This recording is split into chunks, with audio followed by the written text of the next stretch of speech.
በአውሮፓ ሻምፒዮንስ ሊግ ጨዋታዎች ደምቆ የሰነበተው የአውሮፓ እግር ኳስ ዛሬ በኤሮፓ ሊጉ ይቀጥላል። ብቸኛው በዘንድሮው የውድድር ዓመት በአውሮፓ መድረክ ላይ ሽንፈት ያላስተናገደው ማንቸስተር ዩናይትድ ኦልድ ትራፎርድ ላይ ሪያል ሶሲዳድን የሚያስተናግድበት ጨዋታ በጉጉት ይጠበቃል። ለሁለቱም ቡድኖች ወሳኝ ናቸው፣ ምክንያቱም ሁለቱም ቡድኖች በየሊጋቸው ደካማ ጉዞ ላይ ናቸው። ማንቸስተር ዩናይትድ 14ኛ ደረጃ ላይ ይገኛል። ሪያል ሶሲዳድ በሲቪያ በሳምንት መጨረሻ 1-0 ተሸንፎም 11ኛ ደረጃ ላይ ተቀምጧል። የአውሮፓ መድረክ ተሳትፎን በአቋራጭ ለማድረግ ሁለቱ ቡድኖች ትንቅንቃቸውን ያደርጋሉ።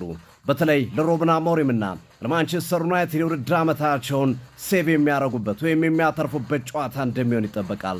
በዛሬው ጨዋታ ላይ አማድ ዲያሎ፣ አሌሳንድሮ ማርቲኔዝ፣ ጆኒ ቫንስ እንደዚሁም ኮቢ ማይኖ፣ አልታይ ባይንደርና የመሳሰሉ ተጫዋቾች ባይኖሩም ሃሪ ማጉዌርና ማኑኤል ኡጋርቴ በቡድን ውስጥ መካተታቸው እየተነገረ ይገኛል። በሪያል ሶሲዳድ በኩል በአርሰናል በጥብቅ እየተፈለገ የሚገኘውና በሊቨርፑል በሪያል ማድሪድና በባርሴሎና በመሳሰሉ ክለቦች ተፈልጎ እምቢታውን የገለጸው ዙቢሜንዲ በክረምቱ ወደ አርሰናል እንደሚዘዋወር የሚጠበቀው ተጫዋች ከጉንፋንና ከመመልስ በዛሬው ጨዋታ ላይ በቋሚ 11 እንደሚጀምር ይጠበቃል። ሁለቱ ቡድኖች ባለፉት 9 ግንኙነታቸው በጨዋታ ባረጓቸው ግንኙነት አብዛኛው ጨዋታዎቻቸው በመሸናነፍ ላይ የተመረኮዘ ነው። በአውሮፓ መድረክ 7 ጨዋታዎችን አድርገዋል።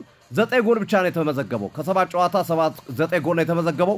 4 ደግሞ በአንድ ጨዋታ ላይ ማንቸስተር ዩናይትድ 4-0 ባሸነፈበት ጨዋታ ላይ። በነገራችን ላይ በዩሮፓ ሊግ ጨዋታ ወይም በዩሮፓ ሊግ ውድድር ማንቸስተር ዩናይትድን ብቸኛው ያሸነፈው ቡድን ሪያል ሶሲዳድ ነው። 2022 ላይ ያሸነፈበት ጨዋታ ማለት ነው። ከዛ ውጭ የትኛውን ቡድን ማንቸስተር ዩናይትድን በዩሮፓዎች አላሸነፈውም።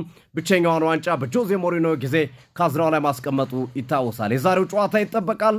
ሩበን አሞሪም ወይስ ኢማኑኤል አልጓሴል? ተጠባቂም ፍልሚያ በአራዳ ኤፍኤም 95.1 አዲስ አበባና አካባቢው በመላ ኢትዮጵያ በመላም በዩቲዩብ ቻናላችን ሲዲ ስፖርት ሳብስክራይብ በማድረግ በቀጥታ እንድትከታተሉት እንጋብዛችኋለን።